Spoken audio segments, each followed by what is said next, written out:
উথলেছে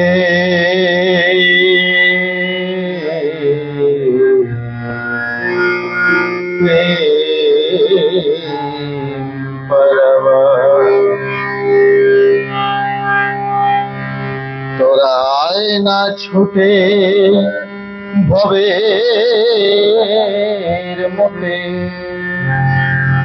ভাসিয়ে দে না মাথার ভার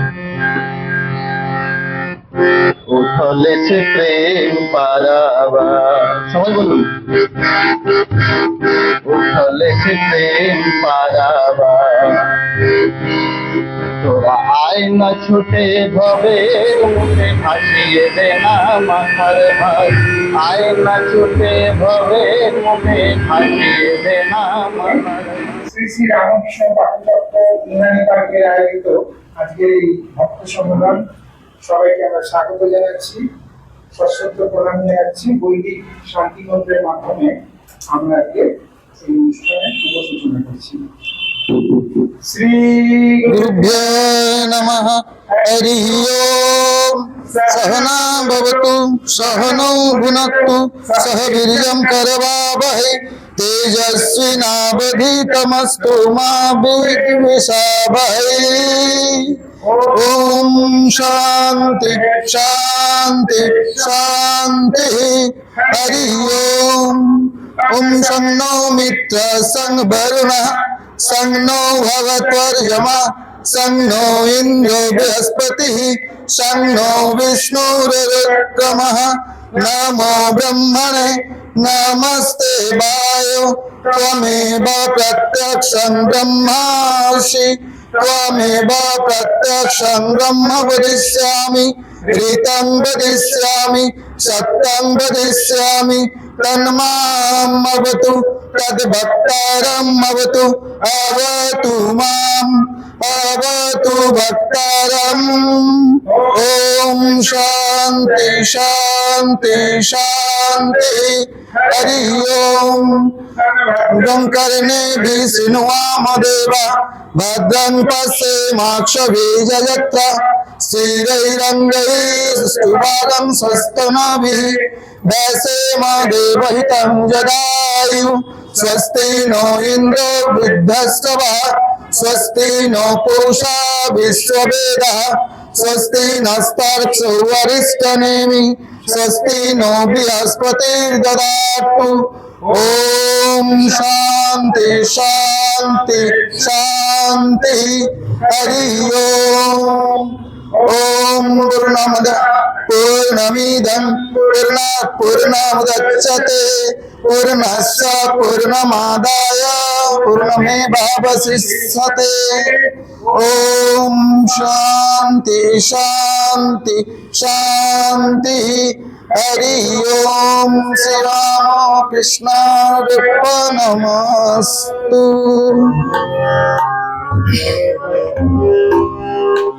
আজি প্রেমানন্দে মন রে গাও রাম কৃষ্ণ নাম।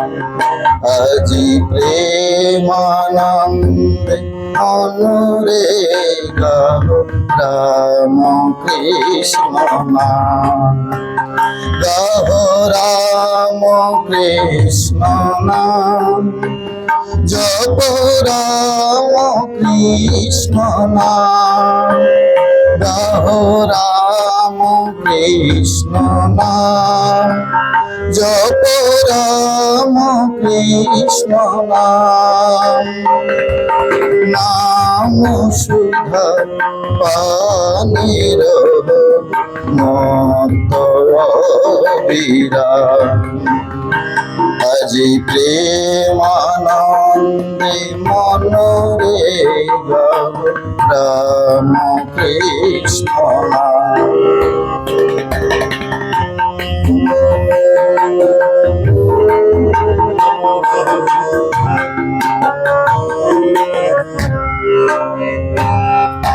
কামার পুকুর হলো পূর্ণ ব্রজধাম।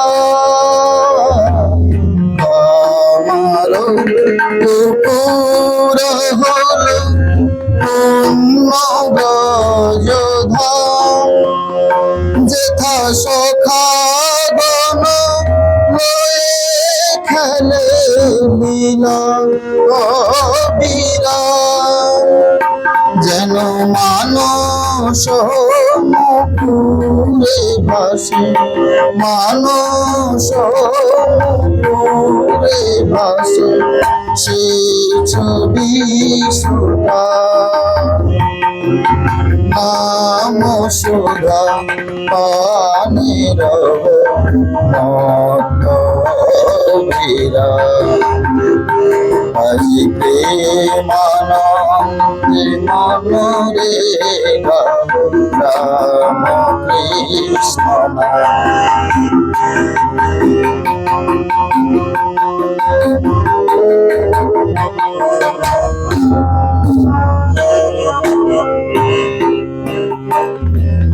নমো নমো চন্দ্র দেবী, নমো ক্ষুদিরা,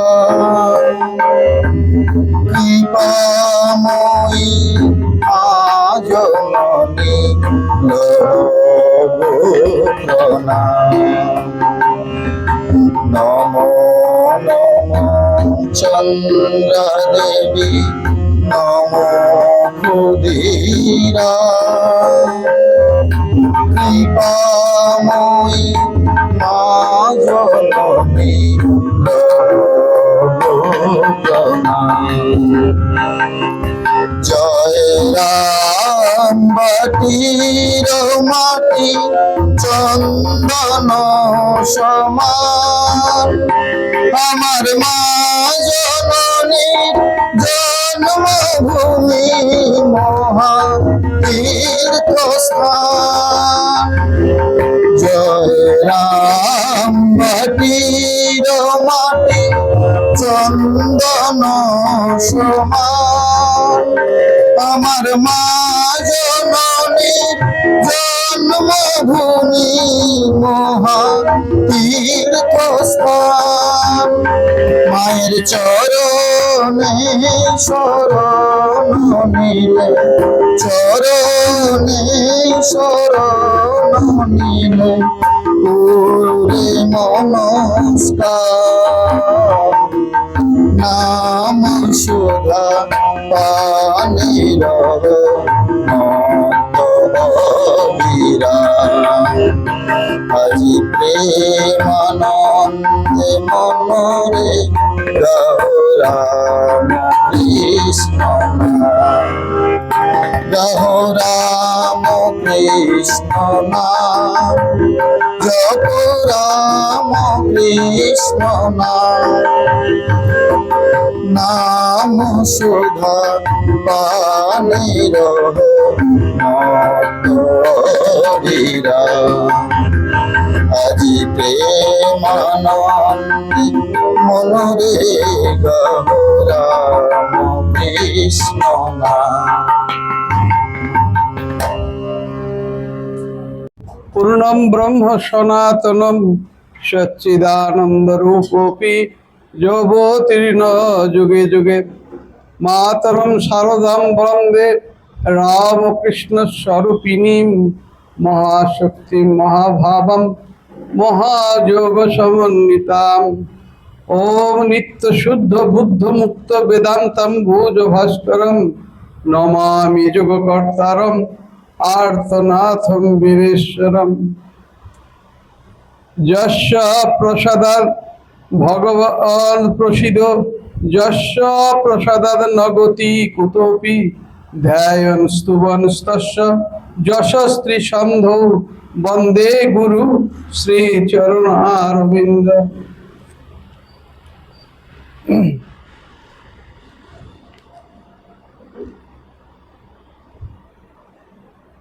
আমাদের এই আজকের এই ভক্ত সম্মেলনের আয়োজক যারা, রামকৃষ্ণ পাঠচক্র ইন্দ্রাণী পার্কের যারা কর্তা ব্যক্তি আছেন, সকলকে আমার আন্তরিক শ্রদ্ধা নমস্কার জানাই। আর উপস্থিত আজকে শ্রোতৃমণ্ডলী এবং আমার মা দুর্গা স্বরূপা মাতৃমণ্ডলী সকলকেই আমার শ্রদ্ধা নমস্কার। আর আমার পাশে বসে আছেন আমাদের ভাই অঙ্কুর মহারাজ, স্বামী প্রাণনাথানন্দজি, তাকে আমার ভালোবাসা নমস্কার।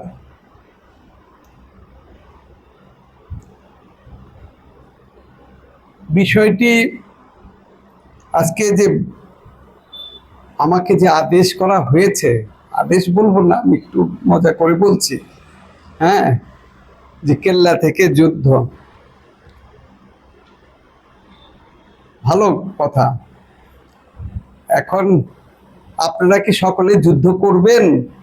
যুদ্ধ করতে, হ্যাঁ, সেই রকম যুদ্ধী মনোভাব থাকা চাই।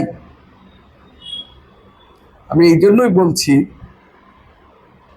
এই গতানুগতিক, এই যে আমাদের অনেক জায়গায় ভক্ত সম্মেলন এরকম পাঠ চক্র চলে, বেশিরভাগই দেখা যায় যে গতানুগতিক একটা ভাব, হ্যাঁ, এই আসলাম, কিছু লাভ হবে, ধর্মীয় হবে, সেরকম। কিন্তু হ্যাঁ, এইসব, এই যে যুদ্ধের কথা, ঠাকুরের কথা, জয়কেল্লা থেকে যুদ্ধ, এই আপনারা কি যুদ্ধ করার মানসিকতা নিশ্চয় সকলের আছে, তাই তো নাকি? হ্যাঁ না বলবেন তো? হ্যাঁ, তাহলে তো ভালো লাগবে। আমি প্রথমে একটু জিজ্ঞাসা করি, এখানে আমাদের যারা মানে শ্রীরামকৃষ্ণ সংঘভুক্ত, কি বলবো, আমাদের মঠ মিশনে দীক্ষিত বাইরেও কেউ আছেন যারা, হ্যাঁ, আমাদের মঠের দীক্ষিত নন, বাইরের ভক্ত অনেকে থাকেন আমাদের, আছেন কি কেউ? না, আছে, হ্যাঁ, আমাদের এটাই বিশেষত্ব। এবং হ্যাঁ, আমি খুব খুশি তাতে। আর শুধু তাই নয়, আমাদের অন্য ধর্মের লোক হলেও আমরা আরো বেশি সেটা সার্বজনীন ঠাকুরের ভাবটি এই, হ্যাঁ, যেন ছড়াচ্ছে, একটা বোঝা যায়। এখন কেল্লা থেকে যুদ্ধ, এই যে, হ্যাঁ, কেল্লার কথা বলা হয়েছে, কেল্লাটা কি এবং যুদ্ধ করতে হবে। যুদ্ধ করতে গেলে আমাকে তৈরি হতে হবে। যুদ্ধ করতে গেলে এমনি তো হবে না, এই মেধাতে ভাব দিয়ে হবে না যে ঠাকুর, আমরা কান্নাকাটি, ঠাকুরের কাছে কান্নাকাটি সব করতে পারি, হ্যাঁ, কিন্তু যুদ্ধ করতে গেলে আমাকে কিছু তৈরি হতে হবে। সেই আমি দুইটা ভাগে বলার চেষ্টা করব আমার মতো করে, কি বলো? হ্যাঁ, এই কেল্লা, অনেকে বুঝবে যে কেল্লা মানে সংসার ক্ষেত্র, কিন্তু এখানে সেই রকম অর্থ সংসারটা পুরাপুরি কেল্লা, এক পাকাপোক্ত কেল্লা নয়। আমার বক্তব্য এখানে। এখন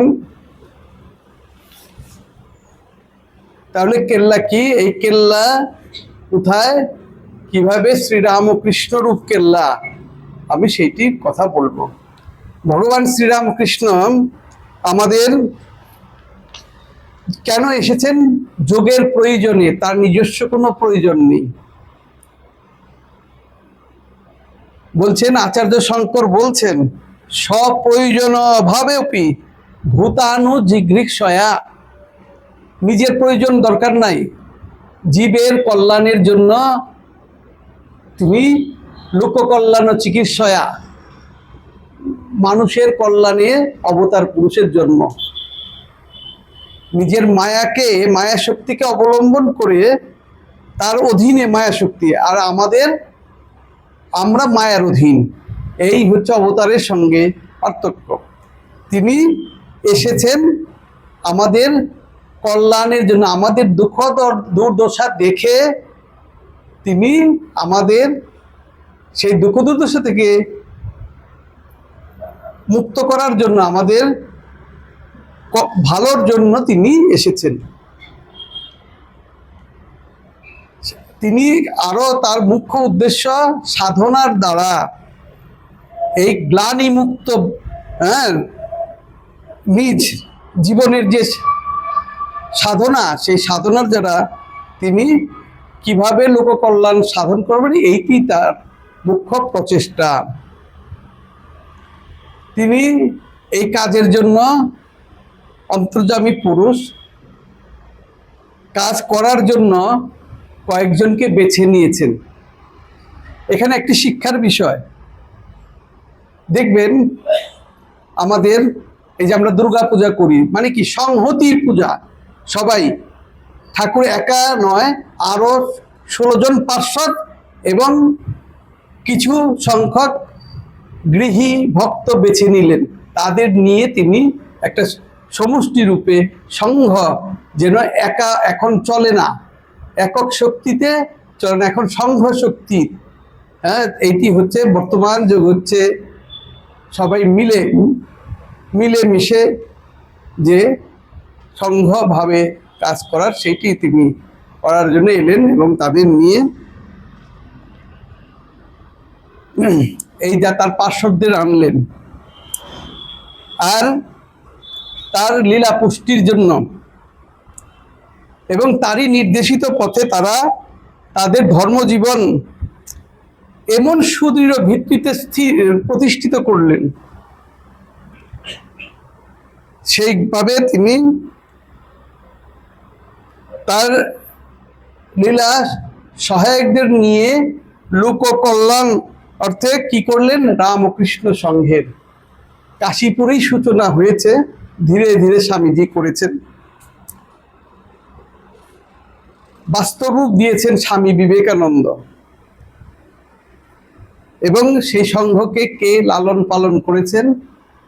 ঠাকুর তো এলেন 1886-তে, অপ্রকট হলেন।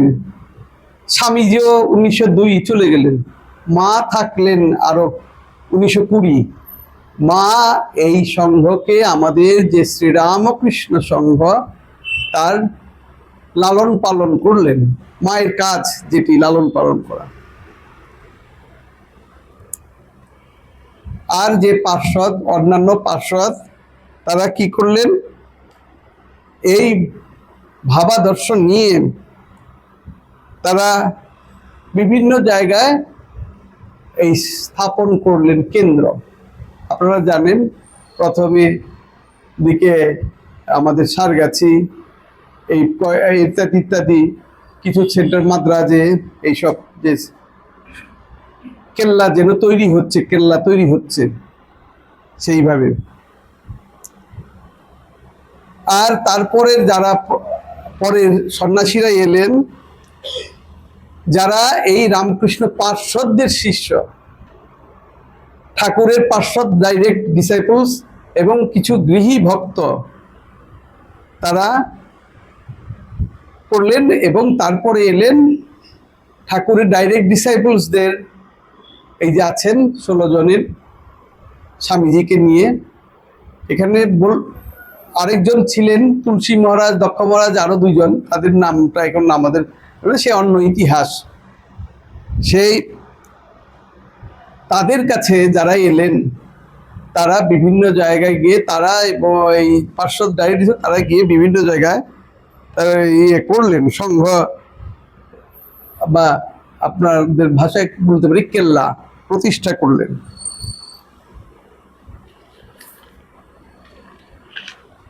কিন্তু উৎস শ্রীরামকৃষ্ণ,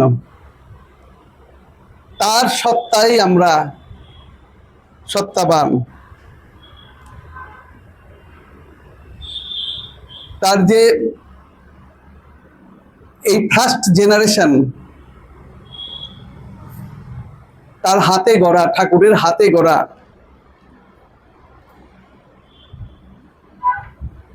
আর এই ঠাকুর যে অমানসিক ত্যাগ তপস্যা করেছিলেন, তার যে ত্যাগ তপস্যার দ্বীপ যেন জ্বালিয়েছিলেন, সেই দ্বীপ তার শিষ্যদের মধ্যে সঞ্চারিত করেছেন এবং সেখান থেকে তারা পরে পরে আবার এই ডাইরেক্ট ডিসাইপলসদের কাছে এলেন, আরেক দল যারা ঠাকুরের ডাইরেক্ট ডিসাইপলসদের ডিসাইপলস, এই সেকেন্ড জেনারেশন। এইভাবেই সেই আমরা মন্ত্রে বললাম পূর্ণস্য পূর্ণমাদায় পূর্ণমেব অবশিষ্ট, ঠাকুরের কাছ থেকেই তারা সেই সাধনার দ্বীপ, জ্ঞান দ্বীপ বলুন, যেভাবেই বলুন, সেটি জ্বালিয়েছিলেন, সেটি সেই পূর্ণ সেখান থেকেই আছে। এখন এই কথাটিকে বলতে হবে পরম্পরা, এই যে পরম্পরা চলছে এটির বিশেষত্ব। আমি বলতে চাই এই কথাই যে ভগবান শঙ্করাচার্য তার গীতা ভাষ্যে বলেছেন যে তার সোজা অর্থ হচ্ছে এই, সর্ববিদ্যায় পারদর্শী হলেও যদি পরম্পরা না থাকে, গুরু পরম্পরা না থাকে, তাহলে সেটি গ্রহণীয় নয়, গ্রহণ করার নয়। তাই ঠাকুরের এই যে পরম্পরা, আমাদের পরম্পরাটি ঠিক আছে। হ্যাঁ, সেই শ্রীরামকৃষ্ণের ত্যাগ, বৈরাগ্য, ভাব, ভক্তি, জ্ঞান, কর্ম প্রভৃতি সব কিছু আছে, তার মধ্যে গুরু পরম্পরা রয়েছে। কেন? আমরা দেখব যে এই যে সন্ন্যাসী বেদান্ত পরম্পরা তোতাপুরীর কাছ থেকে ঠাকুর পেয়েছেন, সেটি রয়েছে।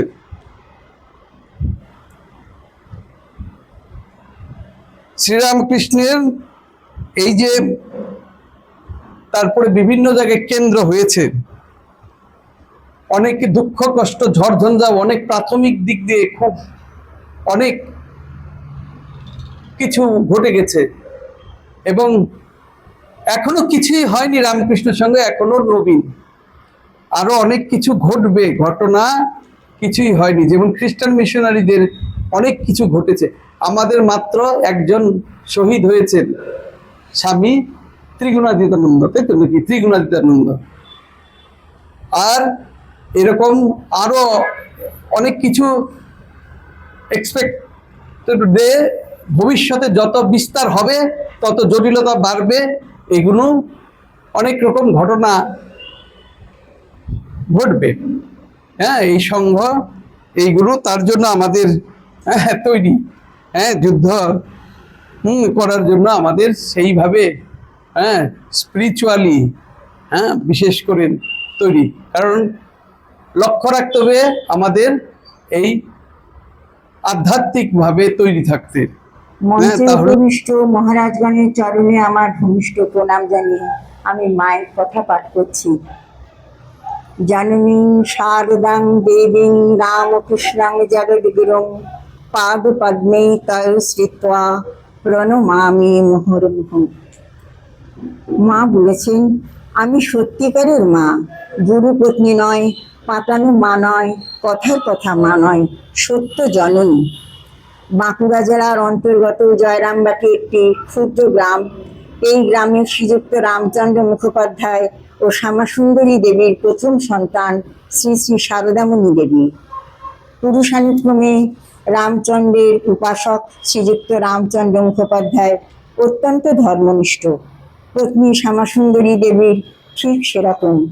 মা বাবার প্রসঙ্গে স্বয়ং সারদা দেবী বলেছেন, আমার বাপ মা বড় ভালো ছিলেন, বাবা বড় রামভক্ত ছিলেন, নৈষ্ঠিক, অন্য বর্ণের দান নিতেন না। মায়ের কত দয়া ছিল, লোকদের কত খাওয়াতেন, যত্ন করতেন, কত সরল।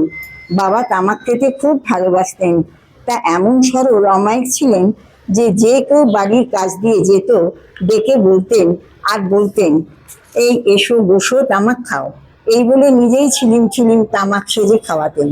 বাপ মায়ের তপস্যা না থাকলে কি ভগবান জন্ম নেয়? শ্রীমা নারী পুরুষ উভয়কেই সংযত জীবনের কথা বলে গিয়েছেন। প্রাপ্তবয়স্ক পুরুষের সঙ্গে ব্যবহার ও মেলামেশায় স্ত্রীলোককে ব্যবধান রক্ষা করে চলতে হয়, এমনকি মন্দ চরিত্রের স্ত্রীলোক থেকেও দূরে থাকতে হয়। অতি রূপবতী প্রথম বয়সে বিধবা এক শিষ্যাকে মা বলেছিলেন, দেখো যেন আমায় ডুবিও না, শিষ্যের পাপ গুরুকে ভুগতে হয়, কারো সঙ্গে মিশবে না, কোনো কিছুতেই থাকবে না, ঘড়ির কাঁটার মতো ইষ্টমন্ত্র জপ করবে। পুরুষ জাতকে কখনো বিশ্বাস করো না। অপরের কথা কি, নিজের বাপকেও না, ভাইকেও না, এমনকি স্বয়ং ভগবান যদি পুরুষ রূপ ধারণ করে তোমার সামনে আসেন, তাকেও বিশ্বাস করো না। আবার বিশেষ ক্ষেত্রে পুরুষ ভক্তকেও মা বলেছেন, মেয়ে মানুষকে কখনো বিশ্বাস করবে না, মেয়ে মানুষ সব করতে পারে। গৃহস্থ জীবনে সংযমের প্রসঙ্গে শ্রীমা শ্রী রামকৃষ্ণের কথা উদ্ধৃত করেছেন। ঠাকুর বলতেন, দু একটি ছেলে হওয়ার পর সংযমে থাকতে, ইন্দ্রিয় সংযম চাই। এই যে বিধবাদের এত ব্যবস্থা, সব ইন্দ্রিয় সংযমের জন্য। আবার অন্যত্র বলেছেন, ইংরেজরা নাকি বিষয় বুঝে ছেলের জন্ম দেয়, যে এই সম্পত্তি আছে, এতে একটি ছেলে হলে বেশ চলবে। এবং তাই হবার পর স্ত্রী পুরুষ দুজনে বেশ আলাদা আলাদা আপন আপন কাজ নিয়ে থাকে। আর আমাদের জাতের বাঁকড়া জেলার জুতোবিহারি গ্রামের দেবেনবাবু স্ত্রী ও বোন দুজনেরই নাম সিন্ধুবালা। বিপ্লবাত্মক কাজের সঙ্গে যুক্ত সন্দেহে পুলিশ প্রথমে ভুল করে বোনকে গ্রেপ্তার করলো। তিনি অন্তঃসত্ত্বা ছিলেন। পরে দেবেনবাবু স্ত্রীকেও গ্রেপ্তার করে দুজনকে পায়ে হাঁটিয়ে গ্রামীণ পথ ধরে থানায় নিয়ে গেল। গ্রামবাসীরা তাদের ভূত দেখিয়ে দিলেও তারা শুনল না। এমনকি অন্তঃসত্ত্বা মহিলার জন্য যানবাহনের ব্যবস্থা করতে অনুরোধ করলেও তারা তাতে কর্ণপাত করলো না। মুখে মুখে এই খবর জয়রামবাটিতে মায়ের কানে এসে পৌঁছালো। মা প্রথমে শিউরে উঠে বললেন, বলো কি? তারপর অগ্নিমূর্তি হয়ে বলতে লাগলেন, এটা কি কোম্পানির আদেশ না পুলিশ সাহেবের কেরামতি? নিরপরাধ স্ত্রীলোকের উপর এত অত্যাচার মহারানী ভিক্টোরিয়ার সময়ও তো কেউ শুনিনি। এ যদি কোম্পানির আদেশ হয়, তবে আর বেশি দিন নয়। আচ্ছা, এখন এমন কোনো বেটা ছেলে কি সেখানে ছিল না, যে দু চট দিয়ে মেয়ে দুটিকে ছাড়িয়ে আনতে পারত?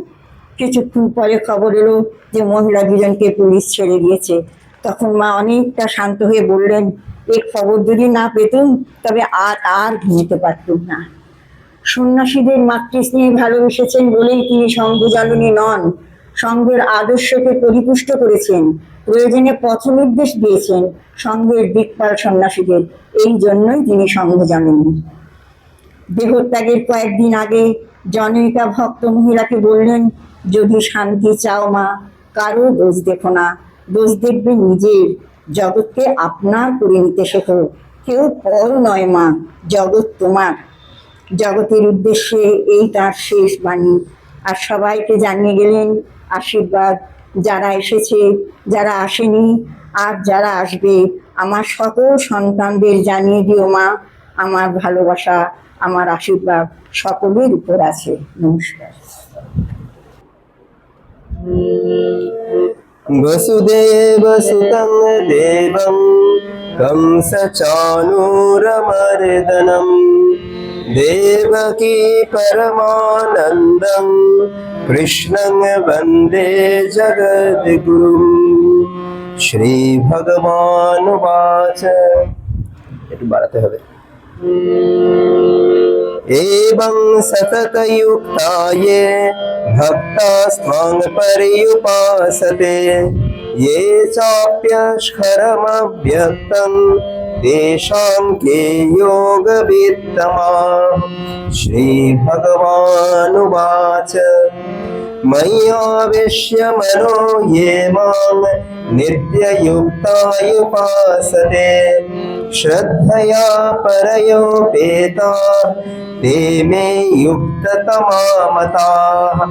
ये त्वक्षरमनिर्देश्यम् अव्यक्तं पर्युपासते, सर्वत्र गमचिन्त्यं च कूटस्थं न चलं ध्रुवम्।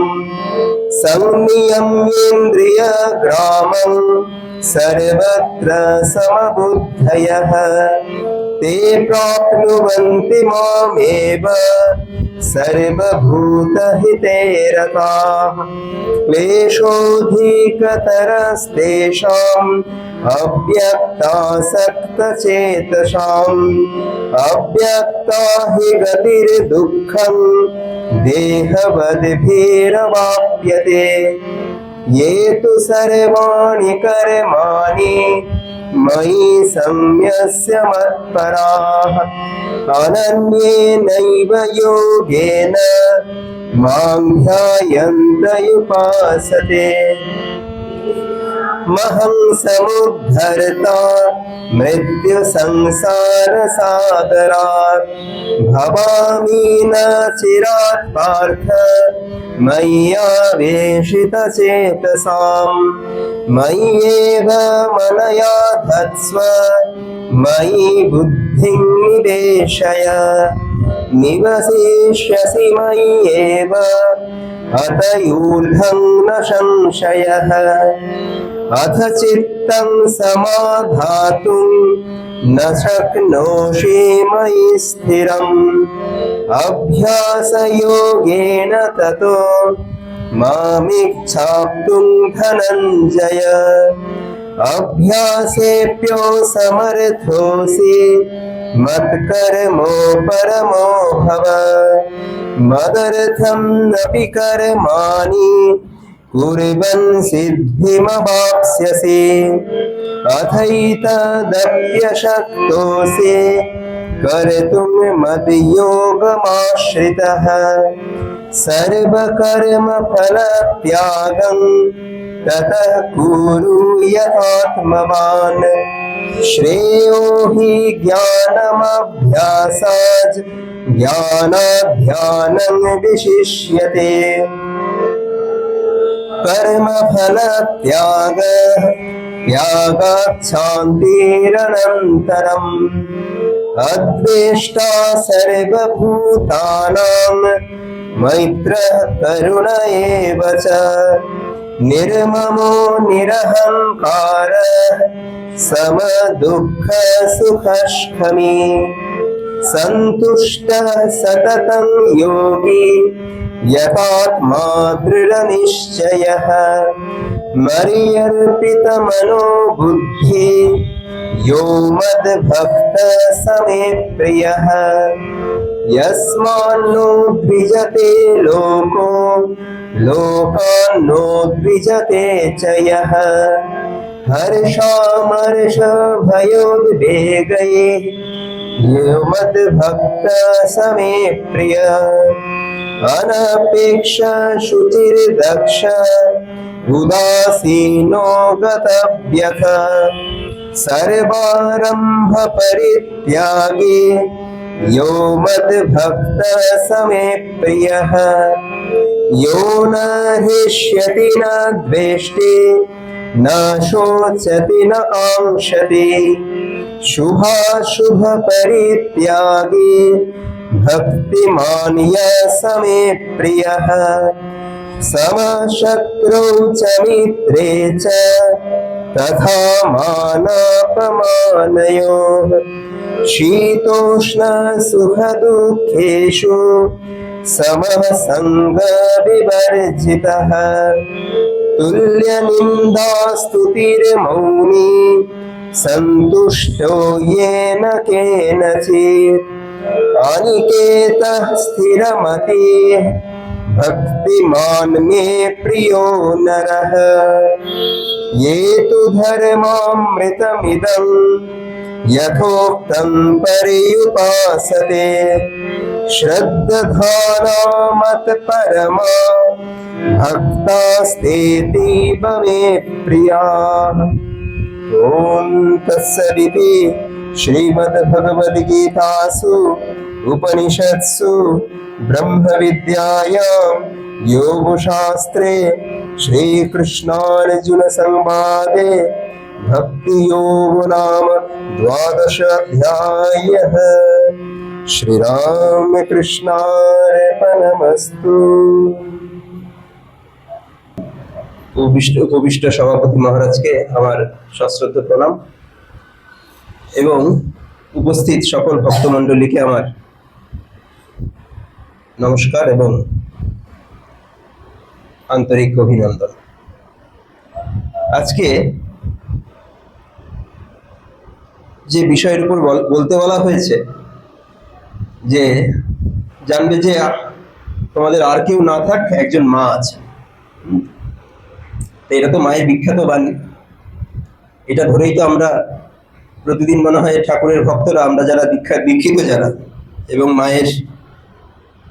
ঠাকুর মায়ের কথা পাঠ করি, ঘুম থেকে উঠি এই কথাটা মনে রেখে, যারা সংসারে আছি এবং যারা সন্ন্যাস আশ্রমে আছি, ঘুম থেকে উঠি এটা মনে রেখে আবার ঘুমোতে যাই এটা মনে করি যে আর কেউ না থাক, একজন আছে আমাদের, তিনি আমাদের হাত ধরে রেখেছেন। কিন্তু এই কথাটা যে আছে, এই কথাটা ব্যাখ্যা করতে গেলে দুটো দিক দিয়ে ব্যাখ্যা করা যেতে পারে। একটা হচ্ছে মায়ের জীবন এবং বাণী, এটা পুরোপুরি একটা বিজ্ঞান।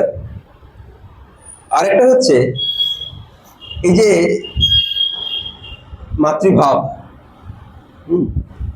মা বলে উপাসনা, যে মা নাম তিনি যে শেখাচ্ছেন, একটা যেমন গানে আছে আমাদের, মা নাম শেখাতে সবে মা হয়ে এসেছো ভাবে।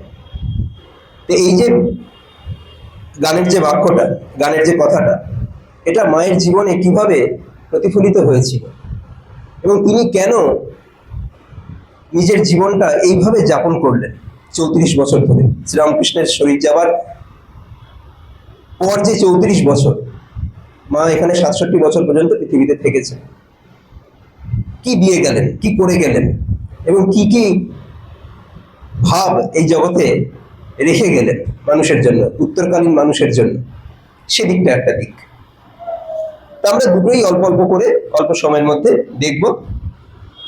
যেমন মাকে যখন একবার জিজ্ঞাসা করা হলো, সব অবতারেই দেখি যে আগে অবতার সঙ্গিনীরা চলে গেছে পৃথিবী ছেড়ে, তারপর অবতারের শরীর গেছে, অবতার দেহত্যাগ করেছে। শুধু চৈতন্য অবতারে একটু ব্যতিক্রম ঘটেছে, যদিও ব্যতিক্রম হয়েছে, কিন্তু বিষ্ণুপ্রিয়া দেবীর কোনো রকম কোনো প্রমাণ পাওয়া যায় না। একদম সবার থেকে অলক্ষেই বিষ্ণুপ্রিয়া দেবী জীবন কাটাতেন নবদ্বীপে। তার কোনো বাণী বা কোনো রকম কোনো কারোর সঙ্গে সঙ্গ বা সাহচর্য, এগুলোর কোনো রকম কোনো প্রমাণ পাওয়া যায় না। কিন্তু তোমাকে এবারে রেখে গেলেন কেন? এই প্রশ্নের উত্তরে মা বলেছিলেন যে, জানো তো বাবা, জগতের প্রত্যেকের উপরে ঠাকুরের মাতৃভাব ছিল, এই মাতৃভাব প্রচার করার জন্যই তিনি আমাকে রেখে গেছেন। স্বামীজি তার গুরু ভাইকে লিখিত একটি চিঠিতে লিখছেন যে এই মাতৃভাব, এই শ্রীরামকৃষ্ণ জীবনের কথা বলতে গিয়ে বলছেন যে এই ভগবানের এইবারে স্ত্রী গুরু গ্রহণ, মাতৃভাব সাধন এবং মাতৃভাব প্রচার, এই তিনটে। স্ত্রী গুরু গ্রহণ, এই অন্য কোনো অবতারে এই জিনিসটা দেখা যায় না, বা আগে স্ত্রীলোককে গুরু করা যেতে পারে এরকম কখনো আমরা এই নিদর্শন বা দৃষ্টান্ত পাইনি। কিন্তু শ্রীরামকৃষ্ণের জীবনে দেখলাম যে প্রথম একজন স্ত্রীলোককে তিনি গুরু পদে বরণ করেছেন, ভৈরবী ব্রাহ্মণীকে। আর কি করেছেন? মাতৃভাব সাধন, এর আগে কখনো দেখা যায়নি। রাধাভাবে বৈষ্ণবরা, চৈতন্যদেবের পার্শ্বদরা উপাসনা করতেন, কিন্তু মাতৃভাব কিন্তু নয়। রাধারানী কিন্তু মা নন, কান্তা ভাবে, শ্রীকৃষ্ণ বিরোহিনী, প্রেমিকা ভাবে। সেটা একটা অদ্ভুত একটা ব্যাপার। ভগবানের প্রেমে, কৃষ্ণ প্রেমে কিরকম পাগলিনীর মতো, সেইটা কিন্তু সেইভাবে কিন্তু তারা সাধনা করেছেন এবং কৃষ্ণকে লাভ করেছেন, সেইটা সেই যুগে দেখিয়ে গেছেন। কিন্তু এইরকম বিশুদ্ধ মাতৃভাব তিনি সাধনা করেছেন নিজেকে সন্তান জ্ঞানে, নিজেকে সন্তান মনে করে, নিজেকে সন্তান মনে করে নয়, শুধু তাই না, এবং তিনি পরে নিজেই মা হয়ে উঠেছেন। এটাই কিন্তু বড় ব্যাপার। আমি সন্তান, আমি জগৎজননীকে বা ঈশ্বরকে মাতৃভাবে উপাসনা করছি, এটা একটা দিক। আবার মাতৃভাব কিন্তু শুধু এইটুকুই নয়, এইটুকুর মধ্যে সীমাবদ্ধ থাকা নয়। মাতৃভাব হচ্ছে আমি যেন মা হয়ে উঠেছি, এই সব কিছু আমার সন্তান। যেমন মা পরে বলছেন যে কার মধ্যে আমার দয়াটা নেই, তুমি কি সকলেরই মা? বলছে হ্যাঁ, আমি সকলের মা। ওই পোকাটির পর্যন্ত, বলে ওই পোকাটির পর্যন্ত। এই মা এই বিশুদ্ধ মাতৃভাবটা যেমন প্রকাশ করেছেন বা প্রচার করেছেন, সেটি কি উদ্দেশ্য? সেটি কিন্তু আমাদের মধ্যে সেই বীজটা বপন করার জন্য। প্রত্যেকে কিন্তু আমরা নিজেরা কিন্তু এই মাতৃভাব সাধনা করতে করতে আমরাই যেন মা হয়ে উঠতে পারি। কেন? কিভাবে? মা কি তাহলে একজন পুরুষ হতে পারে? ভূতেশানন্দজি মহারাজের একটা কথা আছে যে নারী মাত্রেই মা হবে এমন কোনো কথা নেই, সকল নারী যে মা হবেন এমন কোনো কথা নেই। আবার পুরুষের মধ্যে মাতৃভাব থাকবে না এমনও কোনো কথা নেই। মহারাজ বলছেন যে জননী ভাব আর মাতৃভাব, এই দুটো ভাব আছে। জননী যে কেউ হতে পারেন, নারী মাত্রেই জননী হতে পারেন, এটা দেহগত ব্যাপার, এটা সম্বন্ধে বলার কিছু নেই। কিন্তু মাতৃভাব হচ্ছে সাধন সাপেক্ষ, এটা সবার মধ্যে আসে না। নারী মাত্রেই যে সবাই মা হতে পারবেন এমন কোনো কথা নেই। আবার পুরুষের মধ্যে মাতৃভাব থাকবে না এমন কোনো কথা নেই। সেটা তো আমরা শ্রীরামকৃষ্ণের জীবনে দেখতে পাই, শ্রীরামকৃষ্ণের পার্শ্বদের জীবনে দেখতে পাই। মাতৃভাব মানে হচ্ছে যেখানে কোনো রকম ভেদাভেদ থাকবে না, ধনী নির্ধন, স্ত্রী পুরুষ, উচ্চ নিচ, পণ্ডিত মূর্খ, শিক্ষিত অশিক্ষিত, মনুষ্য এবং মনুষ্যেতর জীব, পোকাটিরও মা, শুধু মানুষের মা নয়, বিড়াল কুকুর পশু পাখি সকলের মা। এই মাতৃভাবের পরাকাষ্ঠা কিন্তু তিনি দেখিয়ে গেছেন, যেখানে ব্রহ্মজ্ঞ পুরুষ আর চোর ডাকাতেরও কোনো ভেদ থাকে না। শরতেরও যেমন মা, আমজাদেরও তেমন মা, এরকম কোনো ভেদ থাকে না। তাই সেই রকম গণ্ডি ভাঙা মা, স্বামী বিশুদ্ধানন্দজির কথায়, এই মা কিন্তু সেই জীবনটা তিনি দেখিয়ে গেলেন এই মাতৃভাবের পরাকাষ্ঠা স্থাপনের জন্য। তার ফলে তোমার একজন যে মা আছেন, এই ভাবটা শুধু যদি আমরা মাকেই শুধু স্মরণ মননের জন্য তা কিন্তু নয়, আমরা নিজেরা সেই মায়ের স্বরূপ প্রাপ্ত হচ্ছি কিনা এটারও সাধনা। শ্রীরামকৃষ্ণ যেমন বলছেন যে কাঁচ পোকা আরশোলার চিন্তা করতে করতে, এই আরশোলা কাঁচ পোকার চিন্তা করতে করতে কাঁচ পোকা হয়ে যায়। তেমনি মায়ের কথা চিন্তা করতে করতে আমরা যেন মাতৃস্বরূপ হয়ে যাই। আমাদের মায়ের সন্ন্যাসী শিষ্যদের দেখা গেছে, কথা শুনেছি, যারা আমরা দেখিও নি তাদের কথা শুনেছি, মায়ের থেকে দীক্ষা নিয়ে মায়ের উপাসনা করতে করতে, দিন রাত মায়ের চিন্তা করতে করতে তারা যেন নিজেরাই এক একজন মাতৃমূর্তি হয়ে উঠেছে। এটি হচ্ছে মায়ের উপাসনার পথ। শ্রীরামকৃষ্ণ এই মায়ের মধ্যে এটি উদ্বোধন করেছিলেন ষোড়শী পূজার মাধ্যমে। হে বালে, এই সেই জানেন ষোড়শী পূজার ঘটনা, হে বালে, হে মাতা ত্রিপুরা সুন্দরী, এর সিদ্ধির দ্বার উন্মুক্ত করো, এই সমস্ত কথার মাধ্যমে তাকে পূজা করে এবং নিজের সারা জীবনের জপমালা তার পায়ে সমর্পণ করেছিলেন অবতার পুরুষ, এবং সেই রমণী নির্দ্বিধায় সেসব গ্রহণ করছেন। সারা জীবনের সাধনা ফল তিনি গ্রহণ করলেন। শ্রীরামকৃষ্ণের জীবনের সাধনা কি মারাত্মক! মনে আছে একবার হৃদয়ে ওই পঞ্চবটির আসনে বসতে গেছিল, বলছে যে মামা তুমি কেমন সাধনা করলে? বলছে যে মামার শক্তিটা যদি আমি একটু লাভ করতে পারি তাহলে এইসব বড় বড় লোকগুলোকে একটু বাগাতে পারবো। ওই বসতে গেছিল, আমি চলে গেছিল তার একেবারে পশ্চাৎ দেশ, তারপরে পালিয়ে বেঁচেছিল হৃদয়। আর সেই সারা জীবনের সাধনার ফল নির্বিকার চিত্তে গ্রহণ করলেন, জপের মালা তিনি গ্রহণ করলেন। এরপর থেকে আর রামকৃষ্ণের জপটা শেষ হয়ে গেল। এর আগে জপটা করতেন, অনেক কিছু করতেন, তারপর থেকে জপ করা বন্ধ হয়ে গেল। জপ করা বন্ধ হয়ে গেল বলতে আমরা যেমন গীতায় যখন আলোচনা করি না, যে এদের বলা হয় গলিত হস্ত, যস্মান্ন দ্বিজতে লোক লোকান্ন দ্বিজতে চয়া, এই ভক্তিযোগে আমরা পড়লাম। আর যে আমরা তৃতীয় অধ্যায়ে আমরা পাঠ করেছিলাম যে এদের কি হয়, লোক সংগ্রহমে অর্থম সংকর্ষণ কর্তুম হতি, লোক সংগ্রহের জন্য তাদের জীবনটা ধারণ, তাদের নিজের কোনো আর ইচ্ছে নেই, নিজের কোনো আর কার্য নেই। যস্মান্ন দ্বিজতে লোক লোকান্ন দ্বিজতে চয়া, মানে হচ্ছে জবটা আমরা করি হচ্ছে দুটো কারণে, একটা কারণে সেটা হচ্ছে আমার নিজের আত্মোন্নতির জন্য, নিজের সাধনার জন্য। কিন্তু শ্রীরামকৃষ্ণের সেই সব সাধনা থেকে তার শেষ হয়ে গেছে। তার একবার রাম বলতে বলতে তিনি বলছেন, যেমন ঠাকুর বলছেন, একবার রাম বলতে বলতে যদি কেউ সমাধিস্থ হয়, ওম রাম বলতে বলতে যদি কেউ সমাধিস্থ হয়, তখন বোঝা যায় যে তার জপ করা শেষ হয়েছে। ওম রাম বললে কোটি সন্ধ্যার ফল লাভ হয়, সে আর জপ করবে কি? একবার রাম বললেই তার সমাধিস্থ হয়ে গেল মন। জপটা করার উদ্দেশ্য, জপ ধ্যান সাধন ভজনের উদ্দেশ্য সেই তো সমাধি লাভ করার জন্যই।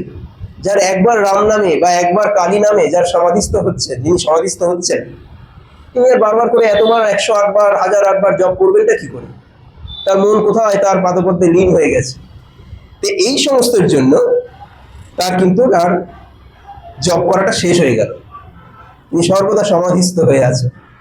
তো এই সময় আমি যেটা বলছি যে এই ষোড়শী পূজার মাধ্যমে কিন্তু তিনি তার সমস্ত কর্মফল, জপের ফল, সাধনার ফল তিনি মায়ের পায়ে সমর্পণ করলেন এবং এই মাতৃমূর্তিকে দিয়ে গেলেন আমাদের সামনে, বললেন যে এর উপাসনা করো। এই মাতৃভাব প্রচারের জন্য তিনি, স্বামী যেমন বলছেন, এই মাতৃভাব প্রচারের জন্যই কিন্তু এবারে তার আগমন, ভগবানের আগমন। তো মাতৃভাব প্রচারটা কিসের জন্য? এত মাতৃভাব নিয়ে আমরা আলোচনা করার দরকারটা কি? এর আগেও তো মানুষ মুক্তি লাভ করেছে, এর আগেও তো সিদ্ধি লাভ করেছে মানুষ অন্যান্য যুগে। কিন্তু এই যুগে মাতৃভাবের কারণ হচ্ছে শ্রীরামকৃষ্ণেরই কয়েকটা কথা আছে। যেমন একটা কথা আছে যে নিজের জন্য বাঁচবো, কোথায় তুই একটা বটবৃক্ষ হবি।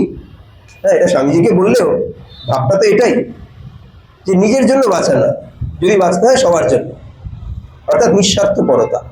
স্বামীজি বারবার করে প্রতিটা বাক্যের মধ্যে, তার চিঠিপত্রে বলি, বক্তৃতায় মালায় বলি, তার কবিতাতে বলি, তার রচনায় বলি, এই নিঃস্বার্থপরতার জীবনকে তিনি যাপন করতে বলেছেন। আরেকটা বলেছেন, ঠাকুরের কথাতে আছে, মতুয়ার বুদ্ধি ত্যাগ কর। আরেকটা কথা আছে যে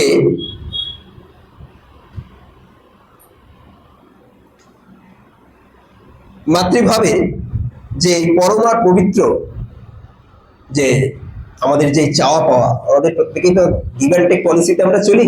তুমি দিলে আমি তোমাকে দেবো, তুমি না দিলে দেবো না। সব রিলেশনের মধ্যে, মাতা পুত্রের রিলেশন বলি, পিতা পুত্রের রিলেশন বলি, ভাই বোনের রিলেশন বলি, স্বামী স্ত্রীর রিলেশন বলি, গিভ অ্যান্ড টেক পলিসিতেই চলছে। কিন্তু মাতৃভাবে একমাত্র এই জিনিসটা থাকে না, এই চাওয়া পাওয়ার ব্যাপারটা থাকে না। এবং এই যে মতুয়ার বুদ্ধি, ঠাকুরের কথা আছে যে সর্বভূতে মা আছেন, এটি হলে কখনো মতুয়ার বুদ্ধি থাকতে পারে না। আমার মাই তো সবকিছুর মধ্যে আছে, আমার যে উপাস্যা দেবী তিনি সবকিছুর মধ্যে আছেন। সেখানে আর ধর্ম আর ওই বিধর্মী, স্বধর্মী, বিধর্মীদের কোনো ধর্ম এই পার্থক্য থাকে না। এই এক উপায়ে কিন্তু জাতিভেদ প্রথা বা এই ধর্ম বিধর্মীদের যে অধর্মের যে ভেদাভেদ, এই উপায় উঠে যেতে পারে একমাত্র যদি কেউ মাতৃভাবে উপাসনা করে। এই মতুয়ার বুদ্ধি কিন্তু চলে যেতে পারে। আরেকটা হচ্ছে নিঃস্বার্থপরতা। স্বামীজি ডেট্রয়েটে একটি লেকচারে বলছেন যে নারীদের মধ্যে, সে এই দেশের নারী হোক ওই দেশের নারী হোক, নারীদের মধ্যে একমাত্র যে ভাবটা মানে খুব মানে একদম টং টং করে বাজছে, সেটা হচ্ছে মাতৃভাব। সেখানে কোনো ভয়ের ধার ধরে না। বলছে যে একজন মা, সে হয়তো একটা কুকুর তাড়া করলে সে ভয় পালাবে, একজন মহিলা, কিন্তু সে যদি তার সন্তানকে দেখে যে বাঘের মুখে পড়েছে, সে কিন্তু দৌড়ে যাবে তার সন্তানকে বাঁচাতে, কোনো ভয়ের ধার ধারবে না। সে নির্ভয়ে সে আত্মবলিদান দেবে তার নিজের সন্তানকে বাঁচাবার জন্য।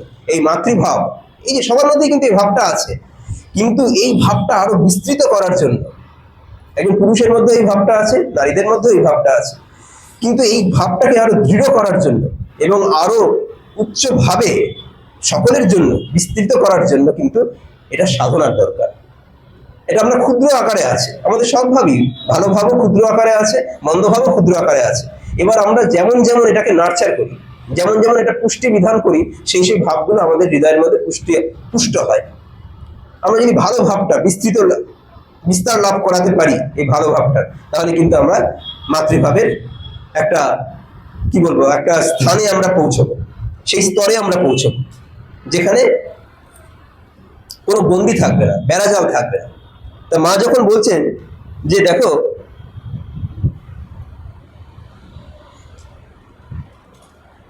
এই যখন শেখাচ্ছেন, আমাদের মায়ের কথাতে একটা জায়গায় দেখি যে তিনি শুধু এই মাতৃভাব প্রচার করেই শান্ত হচ্ছেন, যে তার সঙ্গে যে কিভাবে সম্পর্ক স্থাপন করবে তার সন্তানরা তো আর তার সবাই গর্ভজাত সন্তান না, সবাই তার, ঠাকুর যেমন বলেছিলেন শেষে এত ছেলেপুলে হবে আর মাটাকে তিষ্ঠতে পারবে না।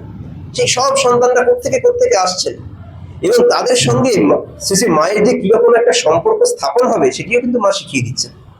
একজন সন্ন্যাসী সন্তানকে বলছেন, বলছে ওখানে গিয়ে বলবে যে মা এটি বলেছেন, সমত স্বামী অরূপানন্দজিকে। তখন বলছে বলো তো কি বলবে। ওখানে গিয়ে বলতে হবে যে আপনি এটি বলে দিয়েছেন। না আপনি না, বলবে মা বলে দিয়েছেন। এই বারবার করে তার তিনি একটা ব্যারিয়ার রেখে দিয়েছিলেন, যে মাকে মা বলতে পারতো না, মা বলতে পারতো না, একটা লজ্জার একটা ভাব রেখে দিয়েছিলেন। কিন্তু সেই বেড়াটা মা কিভাবে জোর করে ভেঙে দিচ্ছেন, না বলবে মা বলেছেন। এইরকম ভাবে তিনি কিন্তু সকলকে, একজন যখন আবার জিজ্ঞাসা করছেন, মা তোমাকে কি বলে জপ করবো, আপনি তো ঠাকুরের নাম শিখিয়ে দিয়েছেন, ঠাকুরের মন্ত্র দিয়েছেন, তোমাকে কি বলে জপ করবো? বলছে রাধা বলে করতে পারো, বা কিছু একটা যা খুশি একটা বলে করতে পারো, আর কিছু না পারো শুধু মা মা বলে জপ করো। এই মাটাই একটা এই যুগে সিদ্ধ মন্ত্র, শুধু মা মা বলে জপ করতে করতে তার রূপটাই আমাদের মনে আসে, আর কোনো মা নেই। আমাদের এই দেহ সম্পর্কের মাগুলো কিন্তু সেখানে তুচ্ছ হয়ে যায়।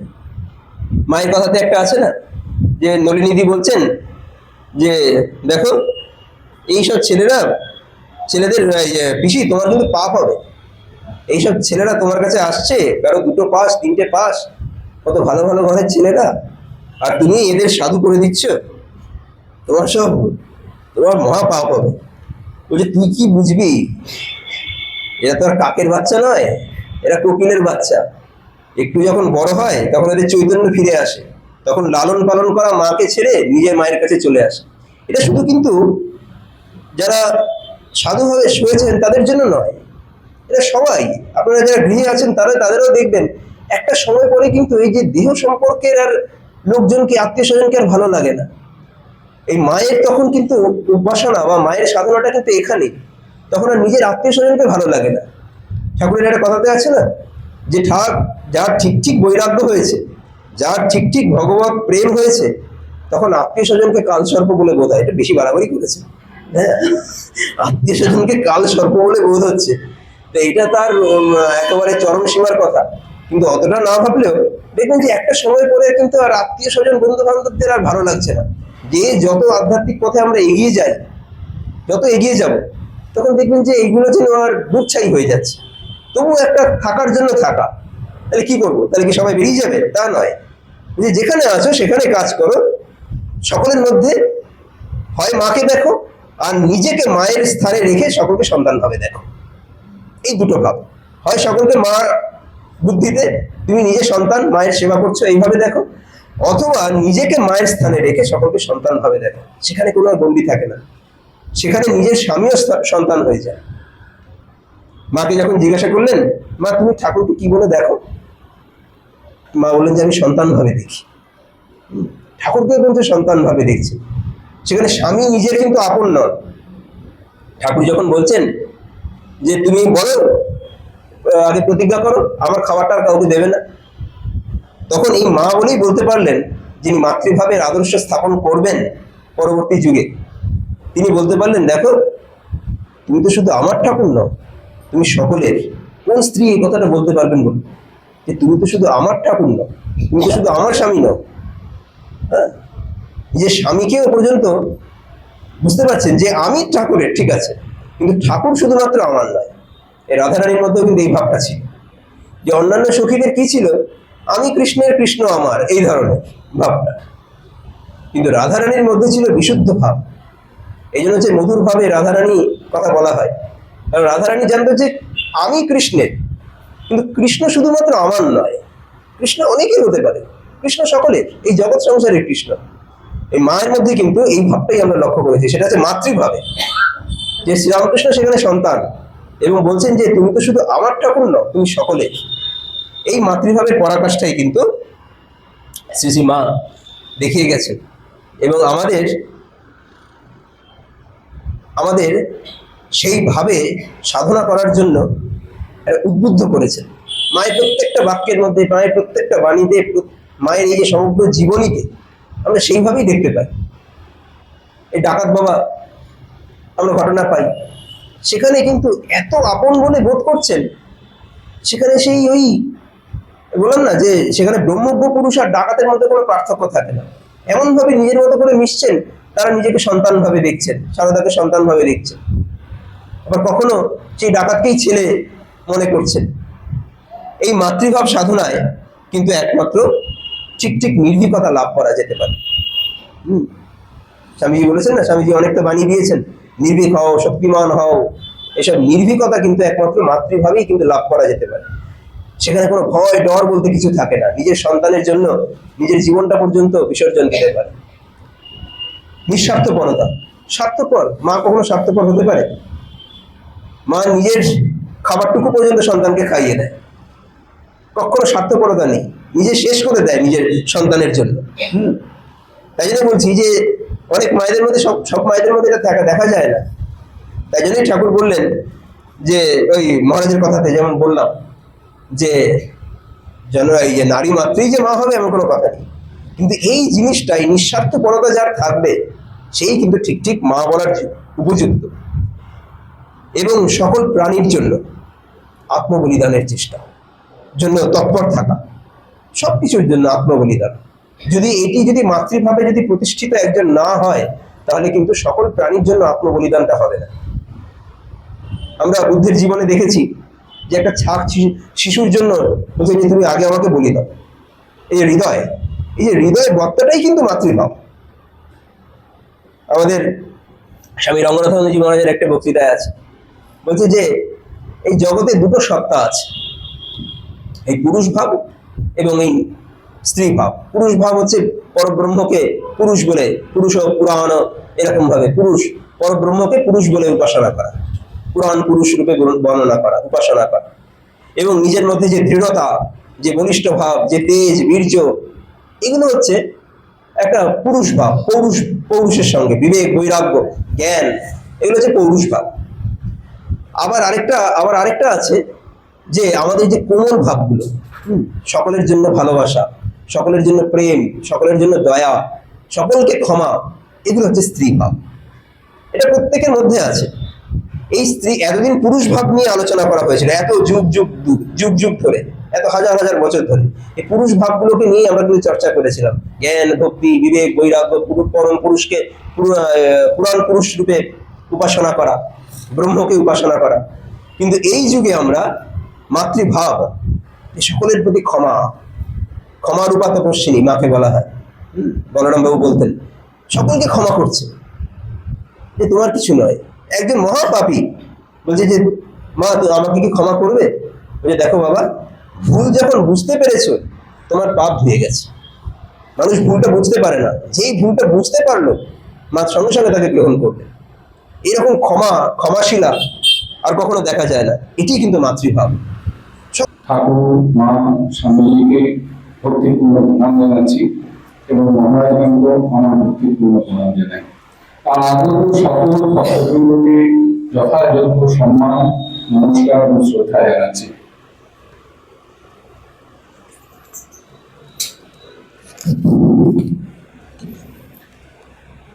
এই জীবন ছোট, অসার, তামাশার সংসার, ক্ষণস্থায়ী। শুধু তাহারাই বাঁচিয়া আছে যাহারা অপরের জন্য জীবনযাপন করে, বাকি সবাই জীবিত থাকিও মৃত। জগতে সর্বদাই দাতার আসন গ্রহণ করো, সাহায্য দাও, সেবা দাও, যতটুকু যা তোমার দেবার আছে দিয়ে যাও, কিন্তু সাবধান, বিনিময়ে কিছু চেয়েও না। ওরে, মৃত্যু যখন অনিবার্য, তখন ইট পাটকেলের মতো মরা চেয়ে বীরের মতো মরা ভালো। এ অনিত্য সংসার দুদিন বেশি বেঁচেই বা লাভ কি? It is better to wear out than rust out. জরাজীর্ণ হয়ে একটু করে ক্ষয়ে ক্ষয়ে মরা চেয়ে বীরের মতো অপরের এতটুকু কল্যাণের জন্য লড়াই করে মরাটা ভালো নয় কি? হে মহাভাগে, আমার বিশ্বাস যে যদি কেউ এই হতশ্রী বিগত ভাগ্য, লুপ্ত বুদ্ধি, পরপথ বিদলিত, চির বুভুক্ষিত, কলহশীল ও পরশ্রী কাতর ভারতবাসীকে প্রাণীর সহিত ভালোবাসে, তবে ভারত আবার জাগিবে। যবে শত শত মহাপ্রাণ নরনারী সকল বিলাস, ভোগ, সুখেচ্ছা বিসর্জন করিয়া কায়মন বাক্যে দারিদ্র ও মূর্খতার ঘূর্ণাবর্তে ক্রমশ উত্তরোত্তর নিমজ্জনকারী কোটি কোটি স্বদেশীয় নরনারীর কল্যাণ কামনা করিবে, তখন ভারত জাগিবে। চরিত্রমান, বুদ্ধিমান, পরার্থে সর্বত্যাগী এবং আজ্ঞানুবর্তী যুবকগণের উপরে আমার ভবিষ্যৎ ভরসা। আমার আইডিয়াগুলো যারা ওয়ার্কআউট করে নিজেদের দেশে কল্যাণ সাধনে জীবনপাত করতে পারবে, নতুবা দলে দলে কত ছেলে আসছে ও আসবে, তাদের মুখের ভাব তমপূর্ণ, হৃদয় উদ্যম শূন্য, শরীর অপটু, মনে সাহস শূন্য, এদের দিয়ে কি কাজ হয়? যদি একজনের মনে এ সংসার নরককুণ্ডের মধ্যে একদিনও একটু আনন্দ শান্তি দেওয়া যায়, সেইটুকু সত্য। এ তো আজন্ম ভুগে দেখেছি, বাকি সব ঘোড়ার ডিম। তোমরা যেন জগতে যুদ্ধক্ষেত্রে বীরের মতো মরতে পারো, ইহাই সর্বদা বিবেকানন্দের প্রার্থনা। আমার ভেতর যে কি আগুন জ্বলছে, তার সংস্পর্শে এখনো তোমাদের হৃদয় অগ্নিময় হয়ে ওঠেনি। তোমরা এখন পর্যন্ত আমায় বুঝতে পারোনি। তোমরা এখনো আলস্য ও ভোগের পুরাতন রাস্তাতেই চলেছ। দূর করে দাও যত আলস্য, দূর করে দাও ইহলোক ও পরলোক ভোগের বাসনা। তোমাদের উপর আমাদের দেশের ভবিষ্যৎ আশা নির্ভর করছে। তোমরা নিষ্ক্রিয় জীবনযাপন করছো দেখে আমার ভীষণ কষ্ট হয়। কাজের প্রতি মন স্থির করো, বিলম্ব করো না, আলস্যে কাল কাটাবে না এই ভেবে যে সবকিছু শেষে ঠিক হয়ে যাবে। মনে রেখো, এইভাবে কিছুই হবে না। মহাশক্তিতে কার্যক্ষেত্রে অবতরণ করো, কুড়েমির কাজ নয়। ঈর্ষা, অহমিকা ভাব গঙ্গার জলে জন্মের মতো বিসর্জন দাও ও মহাবলে কাজে লাগিয়ে যাও। নিজেকে কর্ম করার যোগ্য যন্ত্র করে তোলো। হৃদয় ও মস্তিষ্কের যদি বিরোধ দেখো, তবে হৃদয়কে অনুসরণ করো। তোমরা মনে রেখো, আমি আমার গুরু ভাইদের চেয়ে আমার সন্তানদের নিকট বেশি আশা করি। আমি চাই আমার সব ছেলেরা আমি যত বড় হতে পারতাম তার চেয়ে শতগুণে বড় হোক। তোমাদের প্রত্যেককেই এক একটা দানা হতে হবে। আমি বলছি অবশ্যই হতে হবে। আজ্ঞাবহতা, উদ্দেশ্যের উপর অনুরাগ, সর্বদা প্রস্তুত হয়ে থাকা, এই তিনটে যদি থাকে, কিছুতেই তোমাদের হটাতে পারবে না। আমার ভালোবাসা ও আশীর্বাদ জানবে।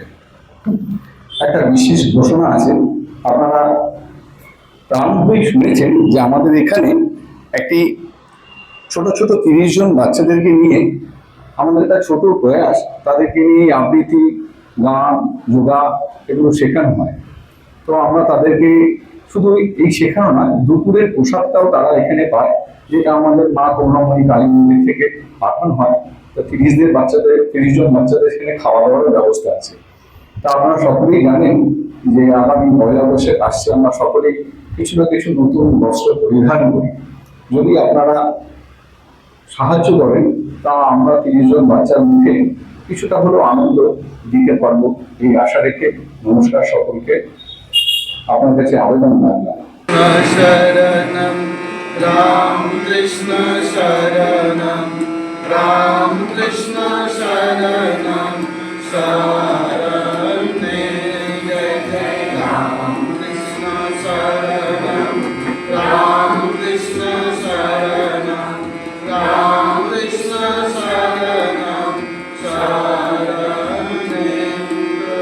कृपाहि केवलं कृपाहि केवलं कृपाहि केवलं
রাম কৃষ্ণ শরণম শরণে।